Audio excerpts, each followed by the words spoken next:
ولا تموتن إلا وأنتم مسلمون. قال جل وعلا: يا أيها الناس اتقوا ربكم الذي خلقكم من نفس واحدة وخلق منها زوجها وبث منهما رجالا كثيرا ونساء واتقوا الله الذي تساءلون به والأرحام إن الله كان عليكم رقيبا. قال جل وعلا: يا أيها الذين آمنوا اتقوا الله وقولوا قولا سديدا يصلح لكم أعمالكم ويغفر لكم ذنوبكم ومن يطع الله ورسوله فقد فاز فوزا عظيما. أما بعد، فإن أصدق الحديث كتاب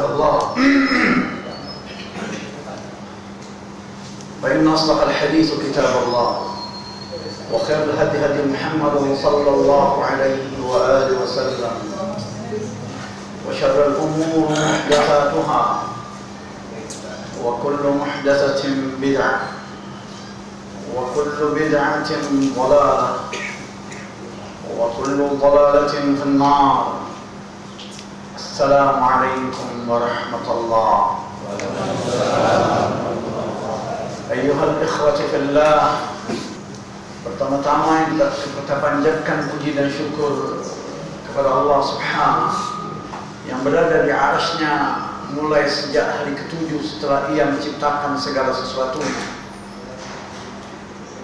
Mulai saat itulah Ia istiwa ke atas arasy-Nya, tempat keagungannya, tempat kemuliaannya yang Ia ciptakan dengan kedua tangannya sebelum menciptakan segala sesuatu. Ia turun zatnya setiap malam ke langit dunia, kira-kira sepertiga malam yang akhir. Kemudian Dia menyeru seluruh hamba-Nya yang ada di bumi, dari kalangan manusia dan jin. Dia berkata dan berseru, "Man yad'uni fa astajibu lah." Siapa yang berdoa akan aku ijabah. Siapa yang berdoa kepadaku akan aku ijabah. Wa man yas'aluni a'taitah. Siapa yang meminta kebutuhannya akan aku beri dia. Wa man yastaghfiruni aghfir lah. Dan siapa yang meminta ampun kepadaku akan aku ampuni. Begitulah keadaannya, kata Rasulullah sallallahu alaihi wasallam, kullu lailah, setiap malamnya, hatta al-fajr, sehingga fajar menyingsing Dia pun kembali ke arasy-Nya. Itulah Allah Subhanahu yang di tangannya seluruh kebajikan. Di tangannya terletak keberkahan itu. Di tangannya letak kekuasaan. Ia memerintah, perintahnya berlaku di langit dan di bumi, di dunia dan di akhirat. Dia Allah tempat segala sesuatu meminta. Dialah yang menunjuki manusia. Ia pula yang menyesatkan manusia. Sebagaimana Ibrahim menyerah diri kepadanya dengan berkata pada surah yang ke-26 Asy-Syura, ayat yang ke-78 mulainya sampai ayat 82 yang berbunyi, A'udzubillahi as-sami'il 'alim minasyaitonir rajim min hamzihi wa nafthihi wa nafthihi. Qala jalla wa 'ala: alladzi khalaqani fahuwa yahdini walladzi huwa yut'imuni wa yasqini wa idza maridtu wa huwa yashfini والذي هو يطعمني ويسقين وإذا مرضت وهو يشفين والذي أطمع أن يغفر لي خطيئتي يوم الدين. Ibrahim berserah diri kepada Allah karena Ia yang menciptakan, maka Ia menunjuki manusia. Ia yang memberi, apabila manusia sakit, Ia yang mengobati dan yang memberi makan dan minum manusia, dan Dia mengampuni dosa-dosa manusia. Tidak ada pengampun selain daripadanya. Yang mana ini malam kita akan membicarakan keputusannya, lanjutan dari takdir yang pertama. Kalau tidak salah kita sudah masuk takdir yang pertama. Muqaddimah takdir. Ini malam kita akan mulai membicarakan takdir. Takdir ini sangat penting. Takdir ini sangat penting diimani. Karena apabila manusia tidak memahami takdir ini, mungkin dia bisa hidup menjadi orang gila ataupun menjadi orang seperti orang-orang gila. Dia akan mengatakan sesuatu yang menyalahi Allahnya, dan bisa terjadi ia mengatakan sesuatu menyalahi akalnya sendiri. Di dalam surat 57 ayat yang ke-23, Allah menjelaskan tentang mengapa ia menguraikan takdir itu. Silakan Ustaz.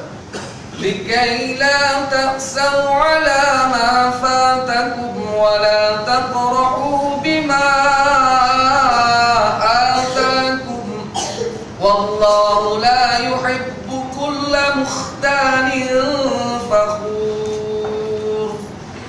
Kami jelaskan yang demikian itu supaya kamu jangan berduka cita terhadap apa yang luput dari kamu, dan supaya kamu jangan terlalu gembira terhadap apa yang diberikannya kepadamu. Dan Allah tidak menyukai setiap orang yang sombong lagi membanggakan diri. Jadi kejelasan tentang qadarullah,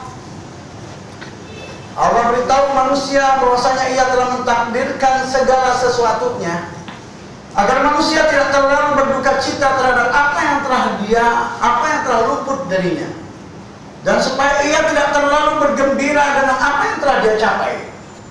Maka ia jelaskan takdir itu. Saya telah memberikan keterangan muqaddimah tentang takdir. Ini malam saya akan melanjutkan takdir. Saya telah menjelaskan mengapa Allah mentakdirkan segala sesuatu. Ia menakdirkan segala sesuatu karena dia Al-Muqtadir dan ia pun Al-Qadir. Di dalam 99 nama itu ada dua sifat, Al-Muqtadir, kemudian Allah juga sebagai Al-Qadir. Al-Muqtadir, ia menetapkan takdir. Al-Qadir, ia maha kuasa. Ia mampu untuk melakukan apapun dia. Kekuasaannya tidak terbatas, tidak dibatasi oleh apapun. Ketika ia dibatasi berarti dia bukan Allah. Kalau ada sesuatu yang bisa membatasinya berarti dia bukan Allah. Dia Allah tanpa batas, tanpa sesuatu bisa membatasinya. Akal pun tidak mampu membatasinya. Bagaimana ia bisa menciptakan, mengeluarkan seekor unta betina dari batu? Pecah batu itu lantas keluar unta betina dalam keadaan hamil dan siap melahirkan tanpa melalui proses ibu. Bukankah ini menyalahi akal dan hukum alam? Hukum alam itu tidak ada. Islam tidak mengenal adanya hukum alam. Islam mengenal apa yang namanya sunnatullah, yaitu qada dan qadar, takdir Allah. Sunnatullah itu bukanlah hukum alam. Orang-orang aqlani mengatakan sunnatullah itu hukum alam, tetapi menurut Allah yang mengatakan ucapan itu walan tajida li sunnatillahi tabdila walan tajida li sunnatillahi tahwila, itu qada dan qadar, takdirnya. Lalu ia bisa menciptakan manusia tanpa ayah, yaitu Isa, menciptakan Hawa tanpa ibu. Semuanya di luar batas akal. Tidak akan pernah akal bisa membatasinya, karena dia Al-Qadir. Lalu saya jelaskan bahwasannya sebelum dia beriradah, sebelum dia mentakdirkan, dia beriradah. Iradah itu setelah ilmu, sebelum qadar. Saya ulangi ya. Iradah itu setelah ilmu, sebelum qadar. Itu namanya iradah. Kehendak Allah sebelum takdir, setelah ilmu namanya iradah. Innama amruhu idza arada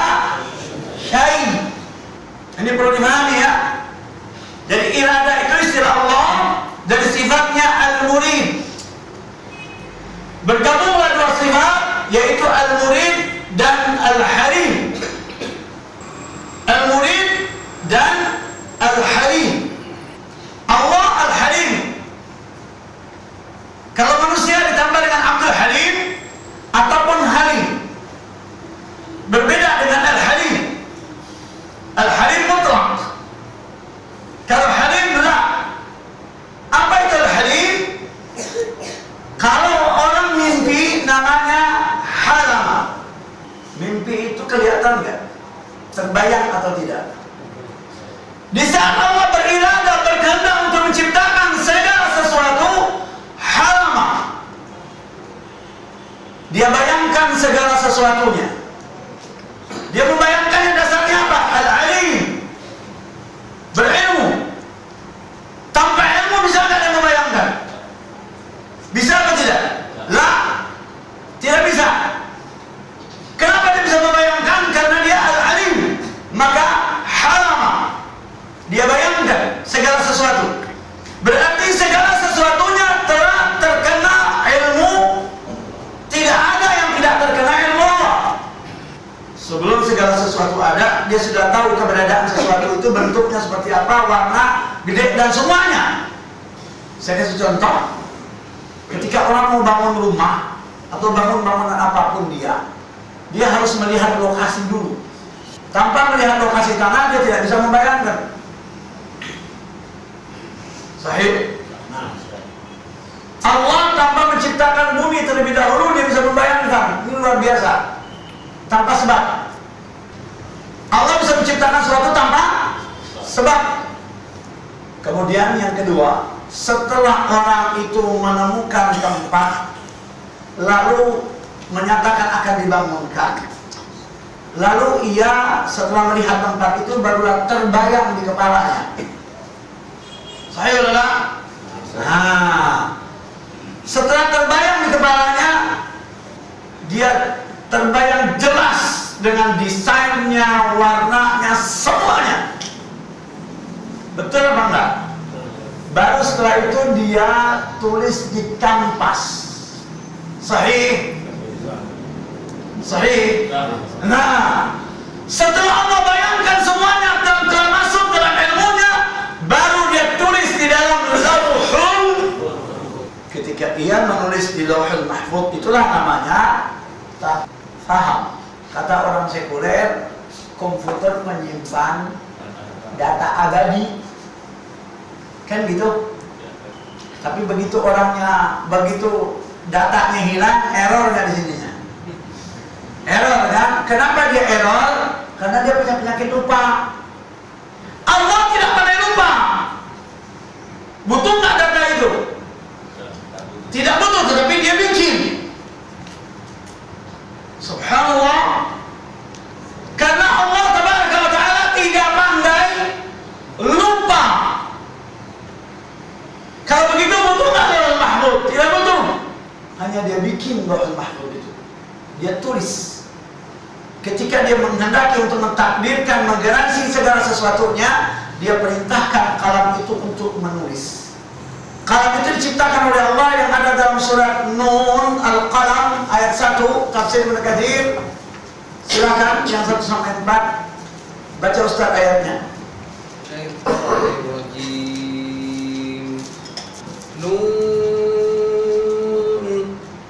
Nun dan kalam dan apa yang mereka tulis. Baca Ustaz tafsirnya. Penjelasan mengenai huruf-huruf hijaiyah ini telah diuraikan di awal surat Al-Baqarah. Firman Allah Ta'ala, Nun sama dengan firman-Nya, Qaf, Shad, dan huruf-huruf yang terpisah lainnya yang terletak di awal-awal surah. Namun ada juga yang mengatakan bahwa firman Allah, Nun itu artinya ikan besar. Stop, saya mau komentar. Lalu orang-orang musyrikin mengatakan ada dewa bumi namanya Atlas. Setannya ini. Katanya ini yang menjunjung bumi, ya enggak? Orang-orang kafir dan musyrikin berkata seperti itu kan? Atlas itu kan nama dewa bumi yang menjunjung bumi kan? Iya enggak? Sebenarnya bagi saya kita katakan Nun yaitu ikan yang memanggul bumi. Namun Nun ikan yang memanggul bumi ini penafsirannya dhaif. Tapi tetap ada perkataan para ulama tentang itu. Tetapi apa sebenarnya Nun yang kedua, penafsiran yang kedua? Lanjut. Ikan besar di dalam gelombang besar samudra. Itu yang menjunjung tadi itu ya. Lanjut. Ikan inilah yang memikul 7 lapis bumi. Nah, Ada juga yang mengatakan bahwa maksudnya adalah tempat tinta. Jadi ada pula yang mengatakan tempat tinta yang akan kalam nanti akan dicelupkan di situ dan menulis di Lauhul Mahfuz. Lanjut. Penafsiran yang paling sahih adalah Allah lebih tahu tentang maksudnya. Nun secara lughawi adalah ikan yang sangat besar. Dapat pula berarti tempat tinta. Kalau memang harus ada penafsirannya, penafsiran dengan tempat tinta adalah lebih cocok bila dikaitkan dengan pena. Jadi penafsiran tempat tinta itu lebih kuat, lebih rajih ketimbang ikan. Namun perkataan ikan yang memanggul bumi tetap ada. Lalu si kafir musyrik berkata, Atlas iblis. Lanjut. Bila tidak, kecocokan apakah yang ada antara ikan besar dengan pena? Bagaimanapun Allah lah yang lebih tahu artinya. Demi kalam, pada zahirnya ia adalah jenis pena yang dipakai untuk menulis. Hal ini seperti firman-Nya, bacalah dengan nama Tuhanmu yang telah menciptakan. Bacalah dan Tuhanmu yang paling mulia, yang telah mengajarkan dengan kalam, yang telah mengajarkan manusia sesuatu yang tidak diketahuinya. Kalau begitu, kalam dalam ayat ini merupakan sumpah dari Allah dan peringatan bagi hamba-hambanya tentang nikmat yang telah diberikan kepada mereka berupa pengajaran menulis yang menjadi wasilah untuk mendapatkan berbagai macam ilmu. Itulah sebabnya Allah Ta'ala berfirman, dan apa yang mereka tulis dikatakan maksudnya ialah pena yang merupakan makhluk Allah yang pertama. Jadi pena ini ada hadis mengatakan makhluk yang pertama diciptakan oleh Allah. Lalu ada pula keterangan arsy yang pertama diciptakan oleh Allah. Lalu Anda saya rekomendasikan beli buku namanya Tahdhib Syarah Aqidah Tahawiyah. Ada keterangan tentang ini. Jilid 1 dan jilid 2. Kemudian kalam inilah diperintahkan oleh Allah untuk menulis. Bukan Allah yang menulis dengan tangannya, tetapi kalam ini diciptakan dengan kedua tangannya. Lalu diperintahkannya untuk menulis di Lauhul Mahfuz. Menulis dengan sendirinya. Berarti Allah bisa berbuat tanpa perilaku, tanpa langsung dengan tangannya, tetapi bisa terjadi cukup dengan perintah. Maka tukang sihir itu diharamkan dan tukang sulap itu haram. Belajar ilmu keduanya itu haram ketika dipraktekkan karena ingin meniru mukjizat dan perbuatan Allah. Maka dia haram. Ketika Allah mentakdirkan segala sesuatu, dia ingin mentakdirkan segala sesuatu 50.000 tahun sebelum dia ciptakan langit dan bumi, diperintahkannya kalam ini untuk menulis segala sesuatu dari awal urusannya sampai kiamat, sampai berbangkit, sampai akhir yang tidak ada akhir. Jadi datanya komplit ya. Jadi kalau ditanya apa itu takdir? Takdir suatu ketetapan yang ditetapkan oleh Allah dalam hadis Muslim. Pada hadis 227 yaitu suatu ketetapan yang ditetapkan oleh Allah atas seluruh makhluknya yang dulu, sekarang dan akan datang. Apa yang akan terjadi pada diri mereka? Dari Abdullah bin Amr bin As radhiyallahu an, katanya dia mendengar Rasulullah sallallahu alaihi wasallam bersabda. Isi sabdanya, Allah Ta'ala telah menetapkan segala ketetapan takdir bagi seluruh makhluk. Kapan? 50.000 tahun sebelum diciptakannya langit dan bumi. Ini suatu ketetapan sudah terjadi. Jadi tidak ada sesuatu yang tidak terkena ilmu Allah. Termasuk kamera, pesawat, apapun ke depan nanti itu sudah terkena ilmu Allah. Bahkan bisa dikatakan itu pun perbuatan Allah. Kenapa tidak? Yang memberi manusia otak dan yang mengilhamkan kepada otak itu dan yang memberikan kepadanya akal, mengilhamkan hatinya, semuanya Allah. Bahkan lebah pun ketika dia membuat sarang di dalam surat An-Nahl, surat lebah, surat 16 ayat yang ke-68 dan 69, itu pun Allah ilhamkan kepadanya untuk membuat sarang dan madu bagaimana membuat sarang dan bagaimana membuat madu. Lalu bagaimana dia harus terbang, lalu bagaimana dia harus memakan sesuatu, dan sesuatu yang makannya tetap itu dan tidak memakan yang lainnya. Ada pula lebah memakan semua kembang, ada yang khusus. Siapa yang mengajarkan semuanya itu? Bukankah itu industri? Lebah itu industri atau bukan? Industri. Sebelum ada negara industri, lebah telah menjadi industri. Baca. وَأَوْحَى رَبُّكَ إِلَى النَّحْلِ أَنِ اتَّخِذْ مِنَ الْجِبَالِ بُيُوتًا وَمِنَ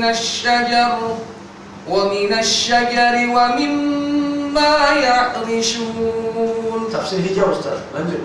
ثُمَّ من كل الثمرات فاسلكي سبل ربك ذللا يخرج من بطونها شراب مختلف ألوانه فيه شفاء للناس إن في ذلك لآيات لقوم يتفكرون. Dan Tuhanmu mewahyukan kepada lebah, buatlah sarang-sarang Coba kasihkan ke Ustaz Dewi, semuanya kasihkan ke Ustaz Dewi. di pohon-pohon kayu dan di tempat-tempat yang dibikin manusia. Kemudian makanlah dari tiap-tiap macam buah-buahan. Stop, saya ulangi ya. Baca. Dan Rabb-Mu mewahyukan kepada lebah. Allah pun telah mewahyukan kepada lebah. Istilah wahyu ini maksud dan maknanya ilham. Ia mengilhamkan kepada lebah. Bagaimana pintarnya lebah itu bisa membentuk sarang? Sekolah SD di mana? Kuliah di fakultas mana? Di universitas mana? Dosennya siapa? Kalau manusia disuruh untuk menjadi seperti lebah, lalu Allah tidak mengilhamkannya, dia tidak akan pernah bisa membuat sarang itu. Sekalipun profesor, dia akan kesulitan. Lalu ada ketetapan Allah. Buatlah sarang-sarang di bukit-bukit. Stop. Ada perintah atau tidak? Dia membuat sarang itu karena sebab ataupun karena ada ketetapan. Nah, teori sebab akibat pusing itu jadi. Karena ada ketetapan, maka dia bisa bersarang. Ketika dikasih sebab, mudah banget. Karena ada ketetapan takdir. Bahwasanya yang pertama Allah menetapkan dia boleh bisa bersarang di bukit. Yang kedua, Di pohon-pohon kayu. Yang kedua, di pohon-pohon kayu dia boleh bersarang. Perintah Allah. Lalu, Dan di tempat-tempat yang dibikin manusia. lalu dia bisa diternak. Kamu harus bersarang di tempat itu. Yang pintar penjinaknya atau ketentuan Allah memang dia bisa diternak. Hukum alam berhenti ya. Kemudian ada perintah berikutnya, ketetapan Allah terhadapnya berikutnya. Apa itu? Kemudian makanlah dari tiap-tiap macam buah-buahan. Jadi ada yang memakan dari tiap-tiap macam buah-buahan dan kembang buah-buahan. Ada pula yang khusus. Lalu, Dan tempuhlah jalan untuk Rabb-Mu yang telah dimudahkan bagimu. lalu tempuhlah, dia disuruh berjalan jauh di lebah. Maka kualitas lebah, kualitas madu yang paling bagus ialah kualitas madu yang lebahnya terbangnya jauh. Kalau di negara Arab, madu yang paling bagus ialah madu yang di musim dingin, karena memungkinkan lebah untuk terbang jauh. Lalu madu yang kurang bagus ialah madu di musim panas, karena dia tidak mampu untuk terbang jauh. Plus kata Allah, Dari perut lebah itu keluar minuman atau madu yang bermacam-macam warnanya. lalu Allah tentukan akan terjadi madu yang beragam macam warna. Maunya lebah atau ketetapan? Di dalamnya terdapat obat yang menyembuhkan bagi manusia. Lalu Allah tetapkan pada madu itu fihi syifa, obat umum. Bahkan kalau dia madu bagia asli syitai, boleh diminum bagi orang yang terkena penyakit gula. Tidak mengapa. Ini obat. Keputusan Allah atau bukan? Keputusan. Baiklah. Saya akan berbicara tentang takdir Allah. Jadi kadar itu Allah tetapkan 50.000 tahun sebelum Dia menciptakan langit dan bumi, dan itu tertulis dari awal makhluk sampai kiamat, sampai berbangkit, lalu masuknya manusia ke dalam surga dan neraka, lalu keluarnya manusia dari neraka ke surga, lalu masuknya orang a'raf ke dalam neraka, ada pula yang masuk ke dalam surga, lalu sehingga mereka hidup sepanjang masa di dalam surga dan neraka itu tanpa ada kematian lagi.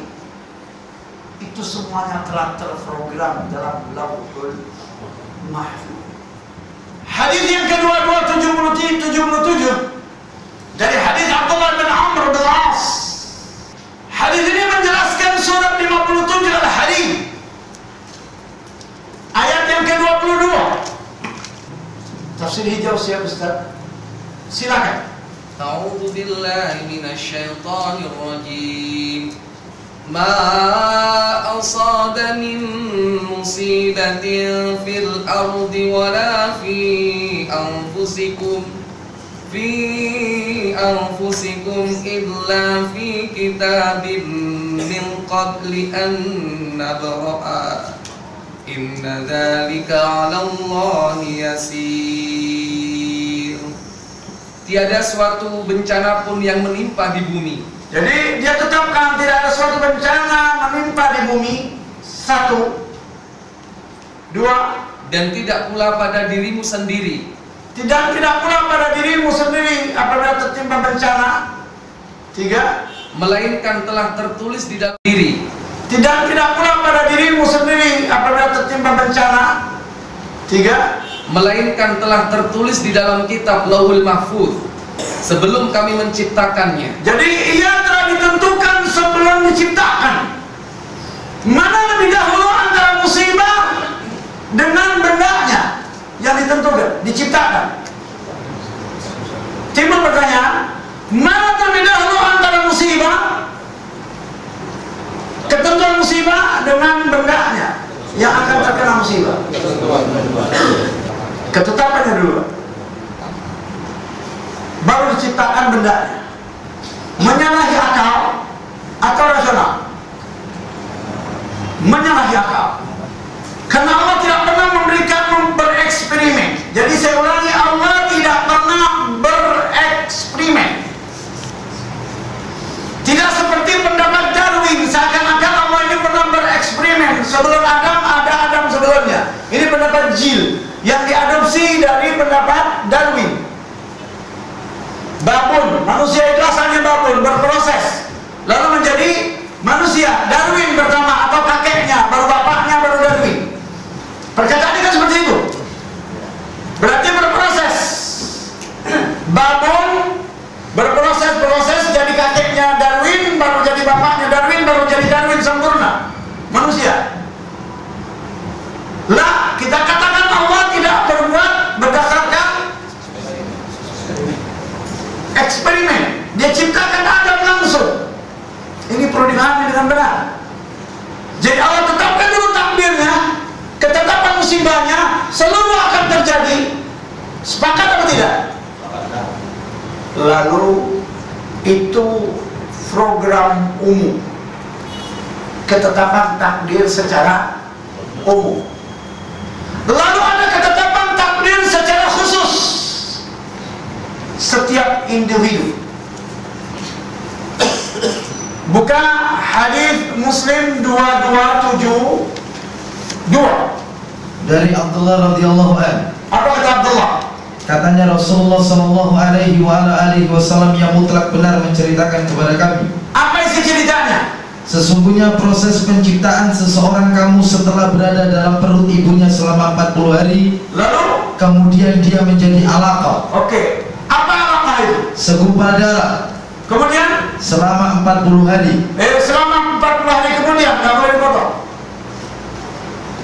selama 40 hari kemudian.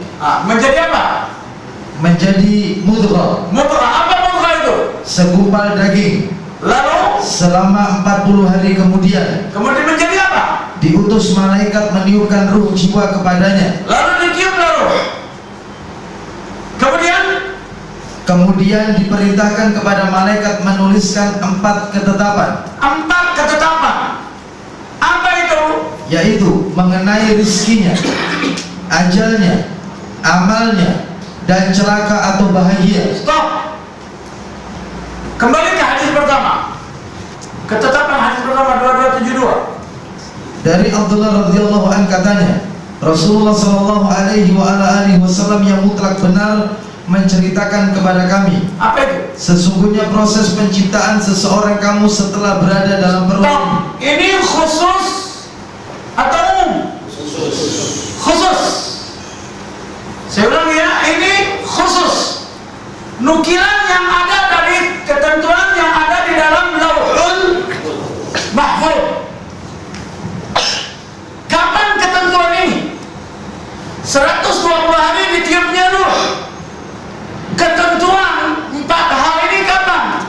2273. Dari Hudzaifah bin Asid radhiyallahu an, katanya Rasulullah sallallahu alaihi wasallam bersabda, isi sabdanya, setelah nutfah berada dalam rahim 40 atau 45 malam, apa yang terjadi? Maka datanglah malaikat kepadanya, kepada bibit yang akan menjadi manusia 40 atau 45 malam setelah dia terjadi pembuahan, masa embrionya sudah selesai, segumpal darah sudah.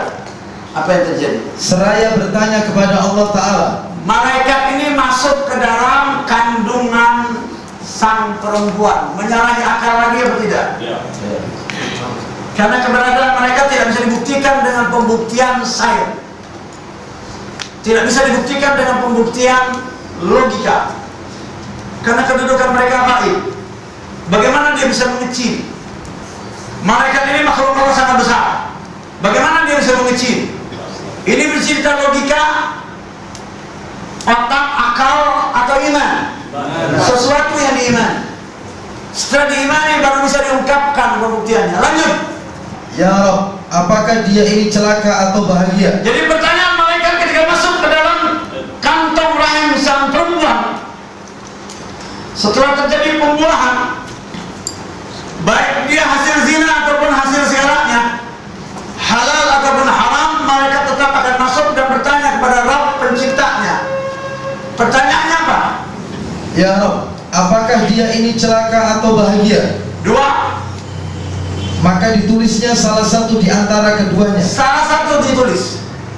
Yang kedua, apakah dia laki-laki atau perempuan? ditetapkan.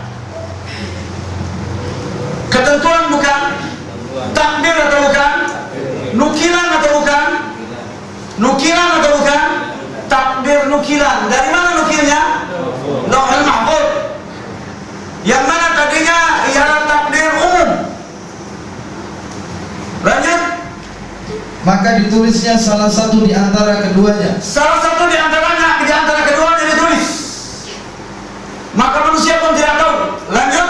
Kemudian ditulisnya pula amalan serta hasil amalannya. Jadi ditulis amal plus hasil amalnya. Apa yang ditulis? 2. Apa yang akan dilakukannya dan hasil penilaian dari perilaku. Ketentuan yang ditulis, yang dilakukannya ditulis. Amal dan hasil amal. Amal, data, nilai yang belum ditotal, lalu hasil totalannya, bonnya. Hasil akhirnya ada nggak? Ada. Yang berbahaya ini hasil awal atau akhir? Bisa terjadi awalnya baik, akhirnya buruk. Bahaya nggak ini? Ini diimani. Jadi amalnya dan hasil amalnya. Nukilan atau bukan? Nukilan. Lanjut.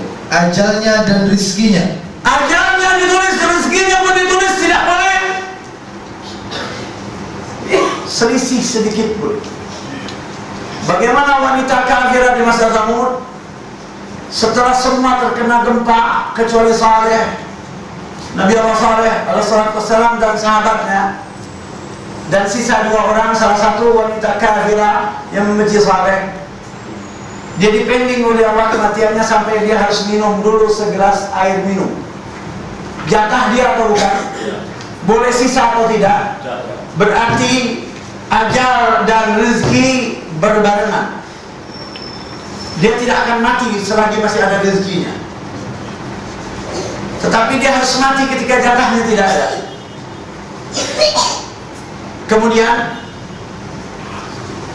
Kemudian bukunya dilipat, tidak ditambah dan tidak dikurangi. Mati sudah harganya.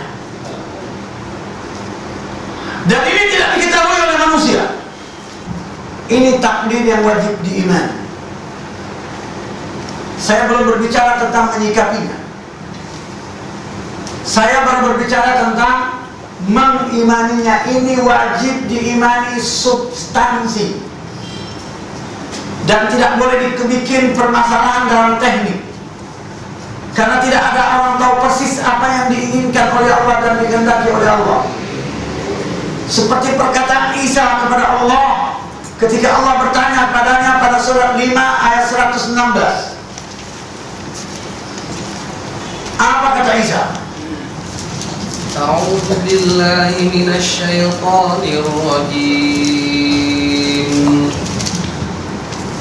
Wa idh qala Allah ya Isa ibn Maryam a anta qulta lin-nasi ittakhiduni wa ummi ilayhayna min dunillah. Qala subhanaka ma yakunu li an aqula ma laysa li bihaqq. In kuntu qultuhu faqad 'alimta ta'lamu ma fi nafsi wa la a'lamu ma fi nafsik. Itu dia. Silakan.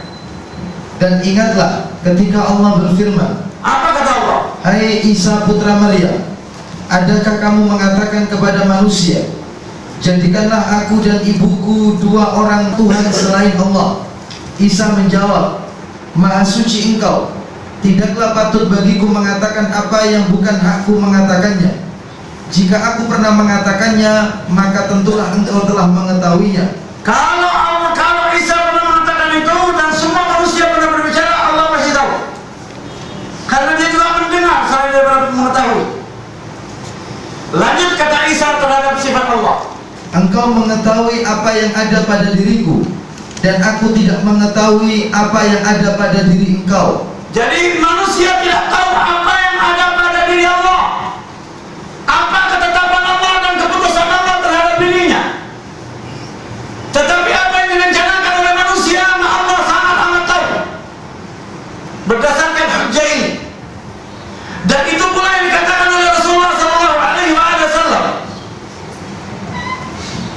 Dia tetapkan terhadap Allahnya seperti apa yang diperintahkan oleh Allahnya pada surat yang ke-46 ayat 9 Al-Ahqaf. Qul ma kuntu bid'an minar rusuli wa ma adri ma yuf'alu bi wa la bikum in attabi'u illa ma yuha ilayya wa ma ana illa nadhirun mubin. Silakan. Katakanlah, aku bukanlah Rasul yang pertama di antara Rasul-Rasul. 1, 2. Dan aku tidak mengetahui apa yang akan diperbuat terhadapku. Jadi Rasul mengatakan dia tidak mengetahui apa yang akan diperbuat oleh Allah terhadap dirinya. Sebagaimana Isa berkata, aku tidak mengetahui apa yang ada pada dirimu. Sama apa tidak perkataannya? Secara khusus perkataan Isa, lalu secara umum perkataan Rasul. Dan tidak pula terhadapmu. Dan aku pun tidak mengetahui apa yang akan diperlakukan oleh Allah terhadap manusia yang lainnya. Artinya, kita tidak tahu apa yang akan terjadi pada diri kita. Ayat ini pun serupa dengan ayat yang ada dalam surat Luqman 34, surat 31. Inna Allah 'indahu 'ilmus sa'ati wa yunazzilul ghaitha wa ya'lamu ma fil arham wa ma tadri nafsun madza taksibu ghadan وَمَا تَدْرِي نَفْسٌ بِأَيِّ أَرْضٍ تَمُوتُ إِنَّ اللَّهَ عَلِيمٌ خَبِيرٌ. Sesungguhnya Allah, hanya pada sisinya sajalah pengetahuan tentang hari kiamat, dan dialah yang menurunkan hujan. Jadi tidak akan pernah manusia tahu kapan turun hujan. Kedua, ketika mereka berada dalam kemarau, dia tidak tahu kapan hujan turun ketika dia berada di musim kemarau. Tidak ada prediksi yang selamat. Dan tidak pula mengetahui manusia ketika terjadi musim kemarau pada saat dia berada di musim hujan. Kapan terjadi kemarau? Kemudian, dan mengetahui apa yang ada dalam rahim. Dan Allah yang mengetahui apa yang ada dalam rahim. Mulai tetesan pertama, kumpulkan semua dokter untuk melihat wanita yang hamil berusia kandungannya 40 hari masih darah, apakah itu laki atau perempuan.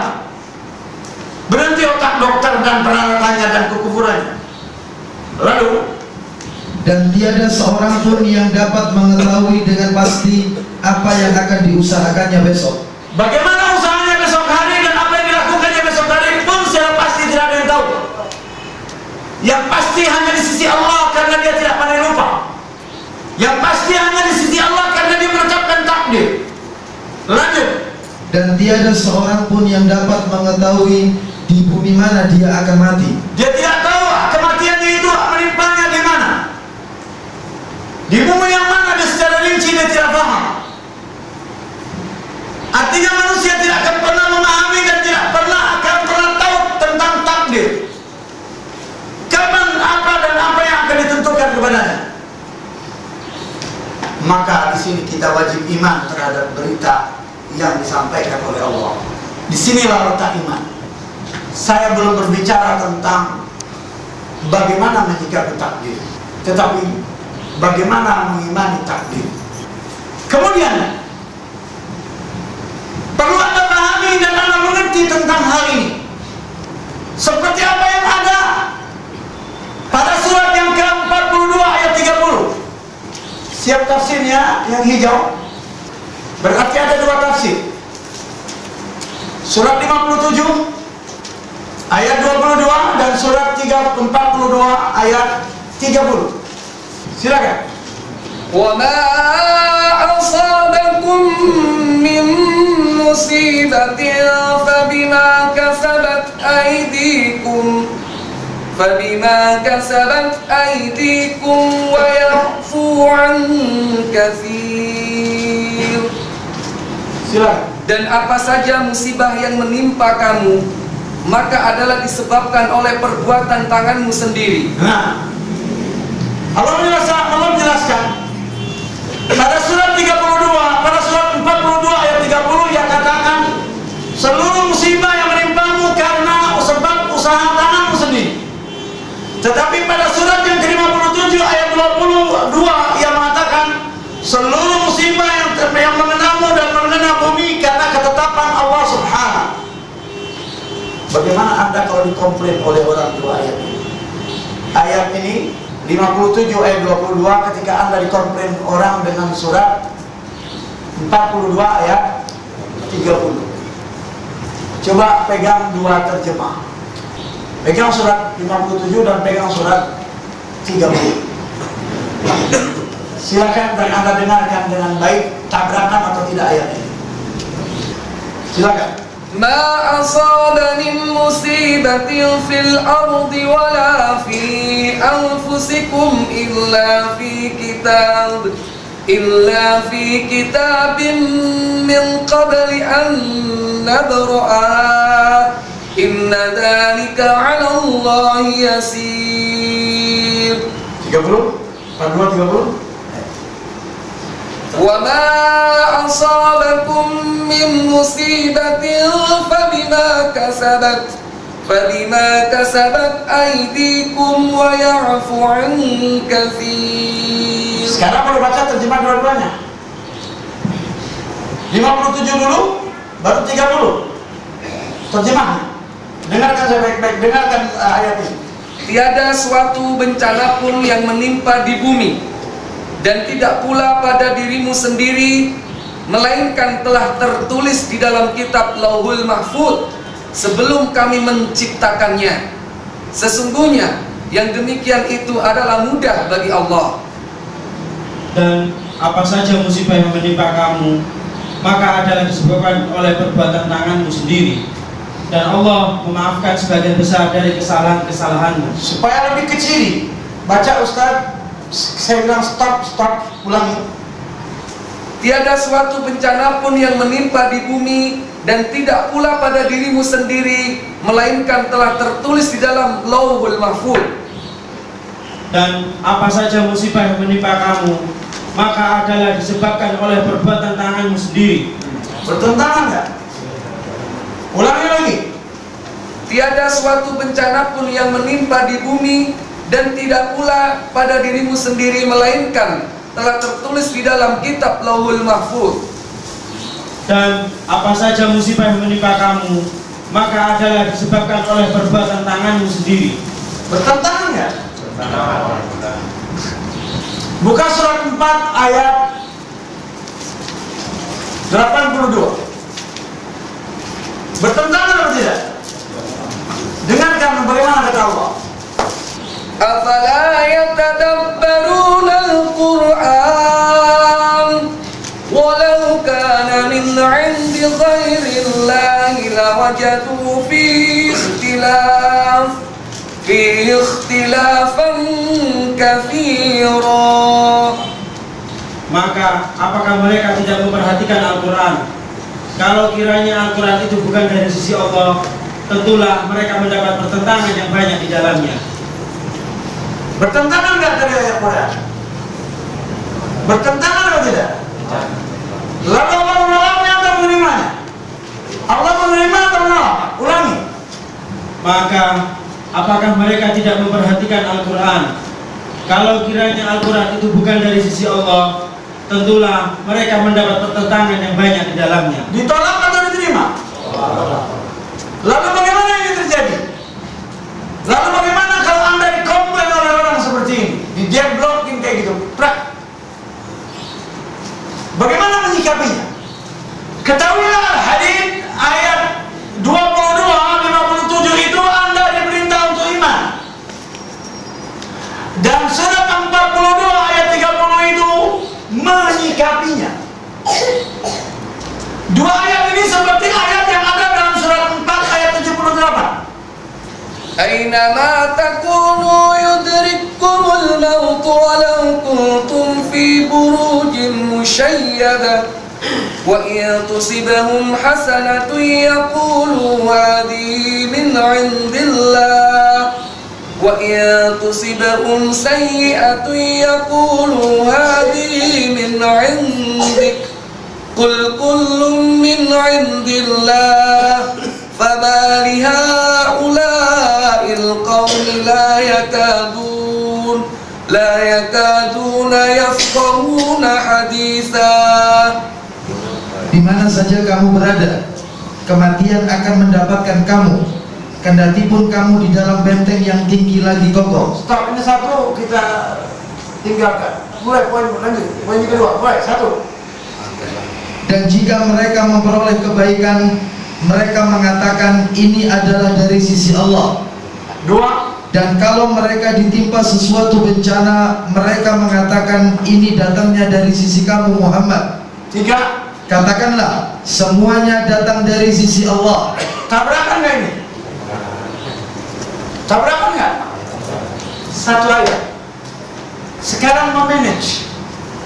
Kita iman semuanya takdir baik dan buruk semuanya datang dari sisi Allah. Ada kunci. Ada kata kunci di sini.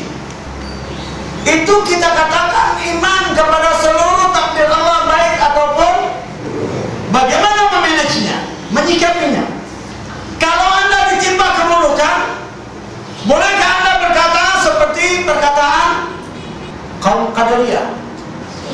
ada satu tren antara Qadariyah dan Mu'tazilah dan Falasifah.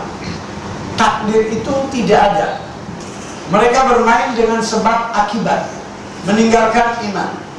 Lalu dia berkata, kalau Allah ada takdir berarti kalau kita salah, lalu Allah hukum kita, Allah masukkan dalam neraka, berarti sama dengan menghukum dirinya sendiri. Ini perkataan kaum Qadariyah yang juga mereka menafikan adanya takdir, sebagaimana kaum Mu'tazilah. Perlu saya jelaskan.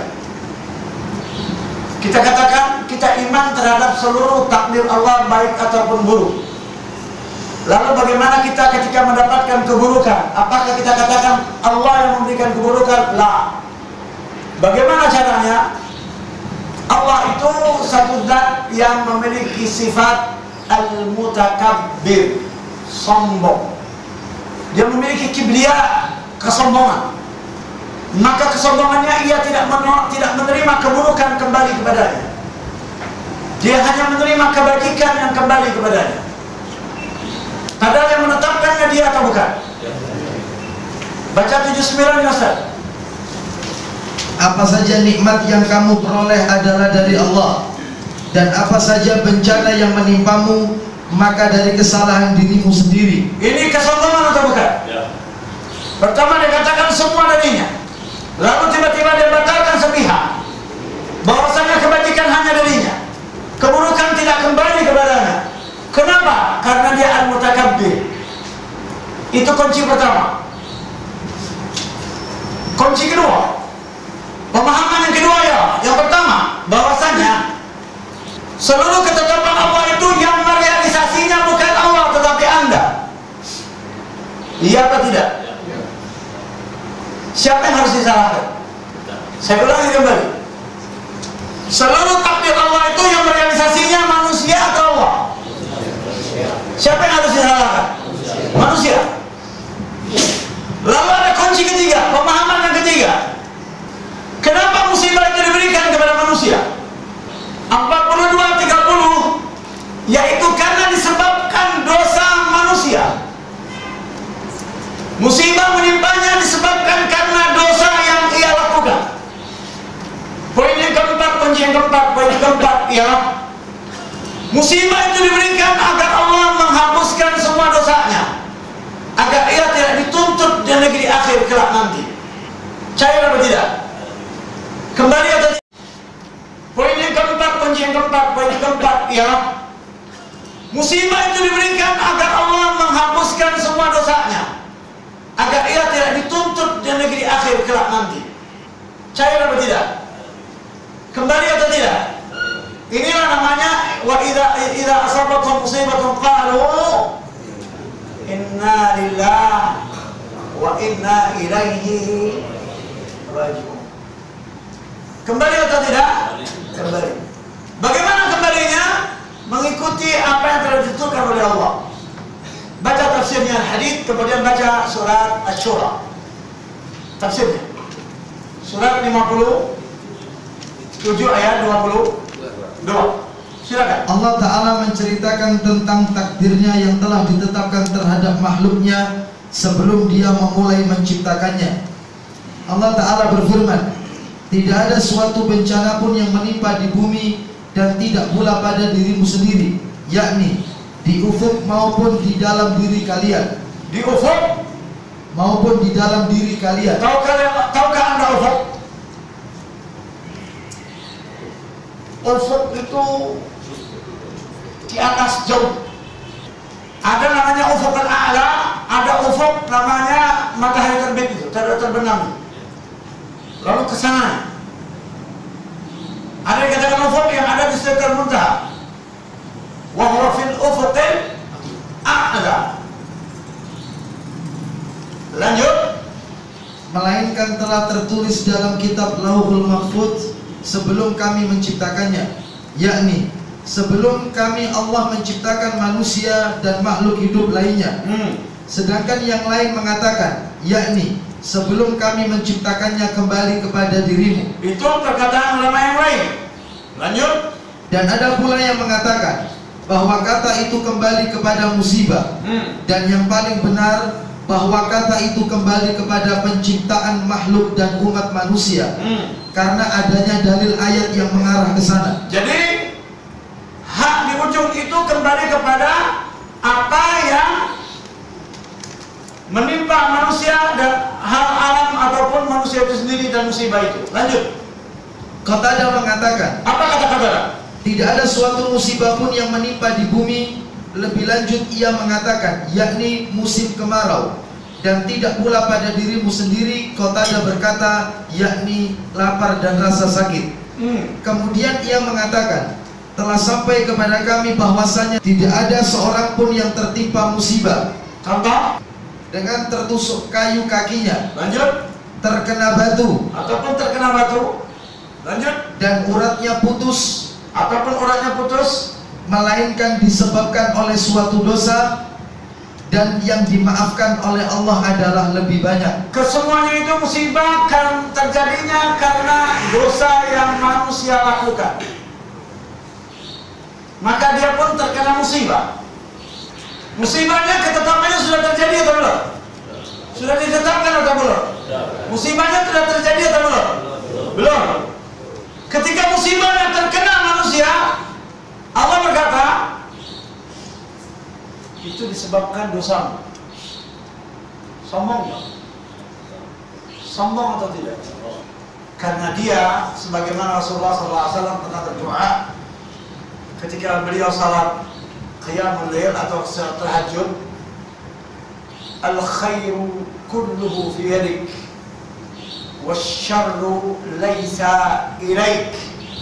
Kebajikan itu seluruhnya berada di tanganmu. Wasyarr, keburukan itu laisa ilaik, tidak kembali kepadamu. Keburukan itu tidak kembali kepada Allah. Seluruh kebajikan kembali kepadanya. Maka apabila Anda terkena musibah, seluruh musibah yang menimpa Anda itu disebabkan karena dosa yang telah Anda lakukan. Lalu diberikannya Anda seperti itu untuk dimaafkannya dosa Anda. Kalau begitu penyakit itu berupa rahmat bagi manusia atau tidak? Semuanya orang beriman itu untung. Ditimpa musibah, dia sabar. Diberikan kebajikan, dia pun bersyukur. Begitu dia terkena musibah, di manage apa tidak dirinya? Dia manage, dia tetapkan bahwasanya semua yang menimpa aku ini karena dosaku. Putus. Berarti dia harus memperbaiki diri atau tidak? Dia harus memperbaiki dirinya. Bermanfaat atau tidak musibah untuknya? Kalau bagi orang kafir, tidak bermanfaat musibah untuk dia. Tidak membuat dia menjadi kembali. Lanjut. Ayat yang agung ini adalah dalil paling nyata untuk mematahkan paham Qadariyah. Ayat yang dalil paling agung ini, dari ayat yang paling agung ini mematahkan argumentasi Qadariyah. Lanjut. Yang menafikan pengetahuan Allah yang ada sebelumnya. Jadi dia menafikan, kaum Qadariyah ini menafikan pengetahuan Allah. Dia katakan Allah tidak tahu apa-apa. Allah tidak tahu apa yang akan terjadi. Bahkan cacing yang ada dalam perut manusia itu pun Allah tidak tahu. Masa Allah harus kayak gitu? Padahal jelas-jelas di dalam surat 22 ayat 14. Jangan beranjak Ustaz. ألم تر أن الله يسجد له من في السماوات ومن في الأرض والشمس والقمر والنجوم والجبال والشجر والدواب وكثير من الناس وكثير حق عليه العذاب ومن يهن الله فما له من مكرم إن الله يفعل ما يشاء.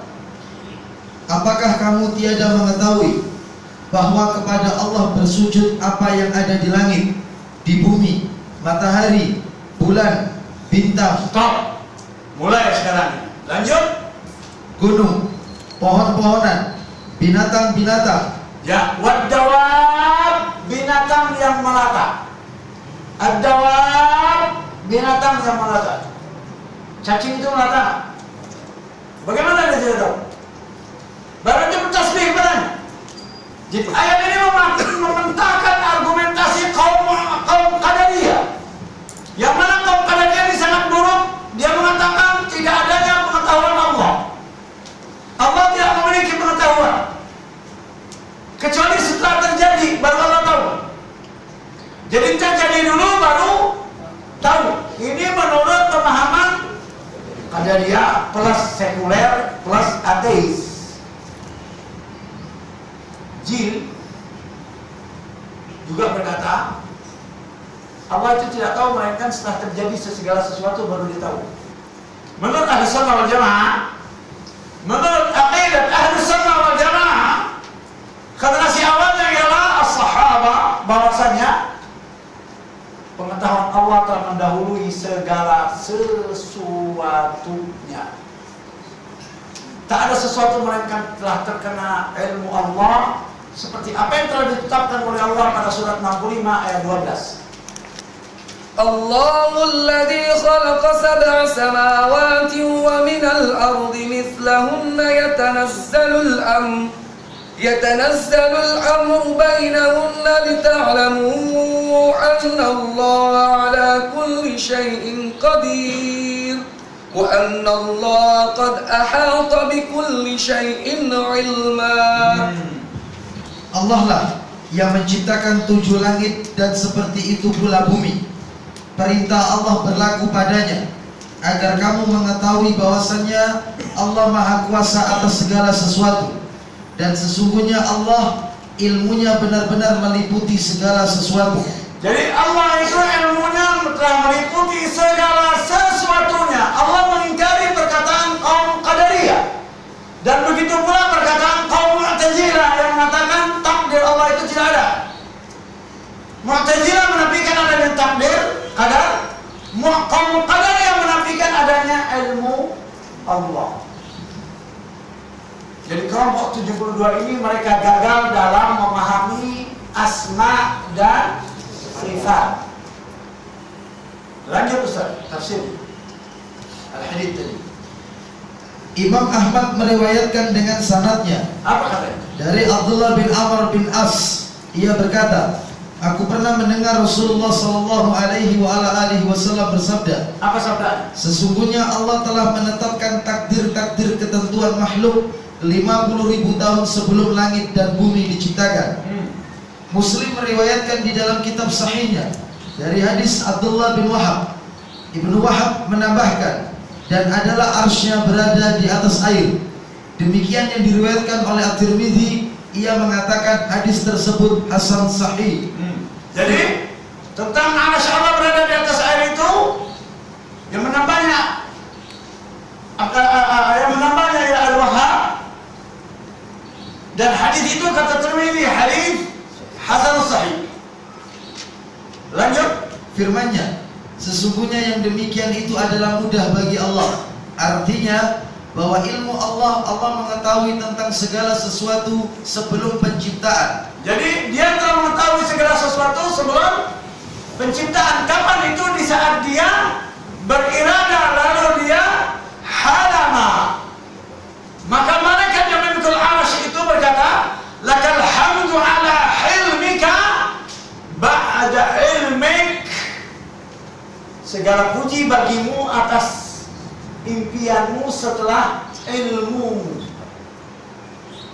Itu malaikat yang memikul arsy berdoa seperti itu. Maka ketika Anda mau berdoa kepada Allah memujinya, pujian itu bentuknya seperti itu. Salah satu, lakal hamdu ala hilmika ba'da ilmik. Buka surat 40 tafsirnya. Mukmin atau kafir? Ayat 7 itu. Baca Ustaz. الذين يحملون العرش ومن حوله يسبحون بحمد ربهم ويؤمنون به ويستغفرون للذين آمنوا ربنا وسعت كل شيء رحمة ربنا وسعت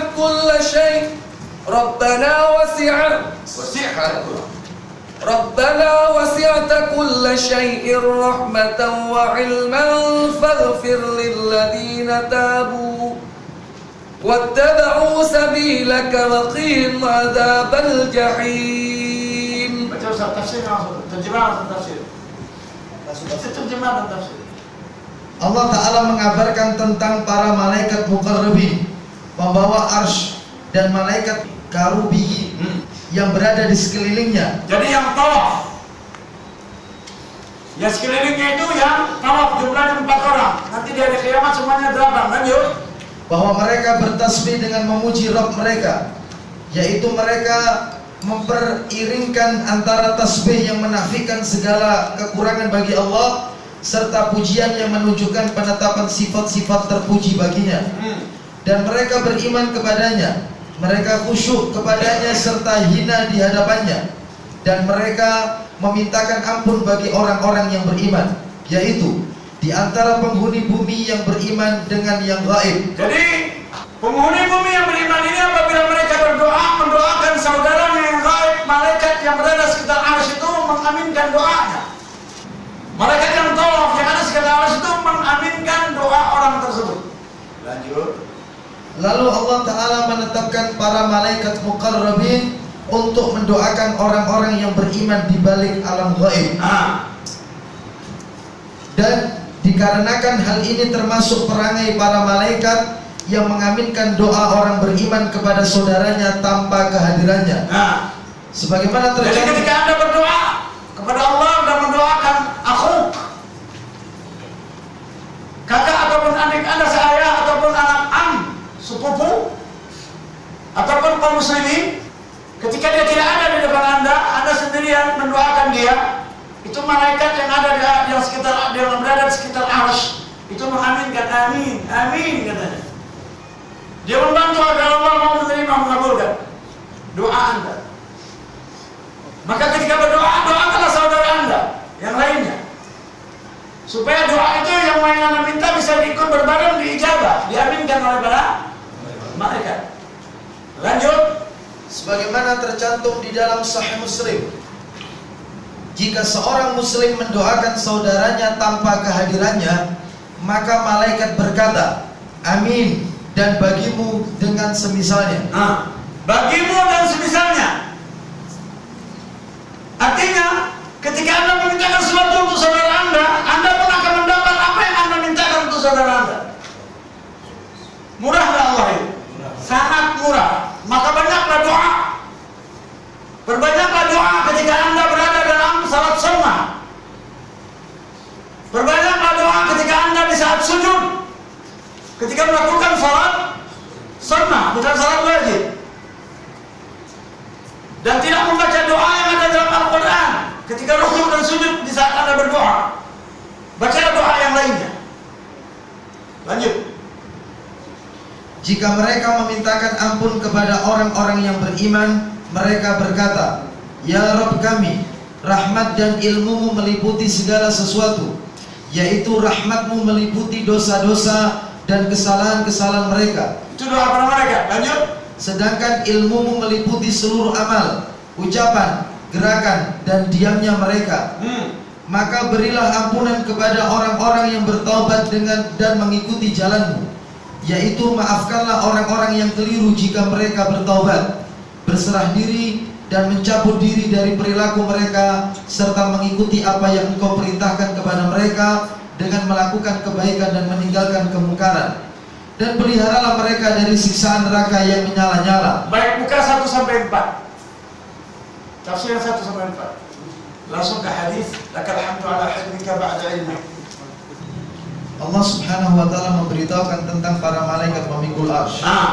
Malaikat muqarrabin, dan di sekelilingnya ada malaikat-malaikat yang bertasbih dengan memuji Tuhannya, yaitu mereka mengiringkan antara tasbih yang menunjukkan kepada penafian segala macam kekurangan dan pujian yang menunjukkan kepada penetapan sifat-sifat yang terpuji. Dan mereka beriman kepadanya, yakni tunduk dan merendahkan diri, serta memintakan ampun bagi orang-orang yang beriman dari penduduk bumi, yaitu orang-orang yang beriman kepada yang gaib. Allah telah memerintahkan kepada para malaikat muqarrabin agar mendoakan orang-orang yang beriman tanpa diketahui oleh mereka. Dalam Sahih Muslim dikatakan, apabila seorang muslim mendoakan kepada saudaranya, Lanjut setelah itu. Syarah bin Hauzi mengatakan, para malaikat pemikul arsy itu ada 8. 4 di antara mereka mengatakan, Maha suci Engkau ya Allah, kami memujimu. Bagi Engkaulah segala puji atas kehiliman-Mu. Hilm. Lakal hamdu ala hilmika. Setelah lanjut. Maha suci Engkau ya Allah, kami memujimu. Bagi Engkaulah segala puji atas kehiliman-Mu di samping ilmu-Mu. Ba'da ilmi. Itu salah terjemah dia. Ala hilmika ba'da ilmi. Maha suci Engkau atas kehiliman-Mu, atas apa yang kau impikan setelah ilmu. Itu doa para malaikat. Dia memuji Allah yang telah beribadah, lalu halama, lalu diciptakan, lalu dia takdirkan, baru dia ciptakan. Itu dipuji dia. Kemudian takdir ini, setelah Anda melewati fase pertama mengimaninya, kemudian menyikapinya, lalu kalau berbicara takdir, berbicara ilmu, irada, qadar, dan masyiah. Pertemuan ke depan kita akan membahas masyiah. Apa itu masyiahnya Allah? Terdapat dalam 2 surah dan 2 ayat. Terdapat dalam 1 surah dan 2 ayat, 14, 16, dan 18. Surah 22. Surah 22, 14, 16, 18. Potong akhirnya Ustaz 14. Inna Allah yaf'alu ma yurid. 14 itu ya? 14. 16. Wa anna Allah yahdi man yurid. 16. 18. Inna Allah yaf'alu ma yasha. Jelas itu ya? Jadi kita akan berbicara tentang murid itu sudah lewat, lalu kita akan berbicara tentang apa? Masyiah. Perlu saya jelaskan tentang irada. Di saat dia berirada, lalu dia bayangkan. Di saat dia berkehendak, lalu dia bayangkan, kan tadi ya, halama. Lalu dia tulis di Lauhul Mahfuz. Takdir ini bergantung pada apa? Qadar ini bergantung pada apa? Irada. Ya, dia bergantung pada. Karena sebelum Allah mentakdirkan, dia berirada terlebih dahulu. Kalau memang ada iradahnya akan terjadi sesuatu, maka terjadilah sekarang. Jadi sudah lewat dari qadar, yaitu irada. Kalau memang iradanya ada, di saat dia berirada, Anda akan menganut Islam sampai mati, Anda akan menganutnya sampai mati. Kalau memang tidak ada, jangan harap. Anda lihat keterangan irada pada surat 6 ayat 125. Apa yang akan terjadi setelah irada? Sepotong saja. Silakan. فَمَنْ يُرِدِ اللَّهُ أَنْ يَهْدِيَهُ يَشْرَحْ صَدْرَهُ لِلْإِسْلَامِ. فَمَنْ يُرِدْ ya. فَمَنْ يُرِدِ اللَّهُ. Yurid lamma arad. Iradahnya. فَمَنْ يُرِدْ kan lamma arad an yahdiyahu yashrah sadrahu lil Islam. Kalau memang ada di saat irada, akan kelihatan sekarang ini. Lanjut. وَمَنْ يُرِدْ أَنْ يُضِلَّهُ يَجْعَلْ صَدْرَهُ ضَيِّقًا حَرَجًا كَأَنَّمَا يَصَّعَّدُ فِي السَّمَاءِ كَذَلِكَ يَجْعَلُ اللَّهُ الرِّجْسَ عَلَى الَّذِينَ لَا يُؤْمِنُونَ. فَمَنْ يُرِدْ أَنْ يُضِلَّهُ. فَمَنْ يُرِدْ أَنْ يُضِلَّهُ لَمَّا أَرَادَ قَبْلَ أَنْ يُقَدِّرَ فَأَضَلَّ الْآن يَجْعَلْ صَدْرَهُ ضَيِّقًا حَرَجًا كَأَنَّمَا يَصَّعَّدُ فِي السَّمَاءِ. Silakan bacanya, terjemahkan. Barang siapa yang Allah menghendaki akan memberikan kepadanya petunjuk. Di saat dia beriradah, ya, jika saat dia beriradah, orang itu terkena ilmunya akan terjadi kehendaknya akan memberinya petunjuk, akan terjadi di dunia ini. Nyatanya nanti gimana? Niscaya dia melapangkan dadanya untuk memeluk agama Islam. Islam ini terjadi karena hidayah atau bukan? Bukan karena kebenaran. Dia terjadi karena sebab atau karena iradah? Lalu ketentuannya sudah ada, dipicu oleh sebab. Jadi ketentuan terlebih dahulu untuk orang Islam sebelum dia dapat hidayah. Kalau memang ada iradah Allah, di saat dia beriradah akan mendapatkan hidayah, orang itu gampang, dia akan mendapatkan hidayah. Dia bisa menolong Islam. Tetapi sebaliknya, dan barang siapa yang dikehendaki Allah kesesatannya, di saat Allah beriradah dahulu, maka niscaya Allah menjadikan dadanya sesak lagi sempit. nah, di dunia ini pada akhirnya dia akan mendapatkan ketetapan itu. Jadi saya ulangi kembali, bahasan takdir ini belum tuntas sebelum Anda mendengar bahasan tentang masyiah. Inilah penenang hati, dan insya Allah akan kita bahas. Ini sudah jam 9.30. Cukup sekian dari saya. Subhanakallahumma wa bihamdika wa asyhadu an la ilaha illa anta astaghfiruka wa atubu ilaik. Wa sallallahu ala sayyidina Muhammadin wa ala alihi wa sahbihi wa sallam. Subhana rabbika rabbil izzati amma yasifun wa salamun ala al-mursalin walhamdulillahi rabbil alamin. Assalamualaikum warahmatullahi wabarakatuh.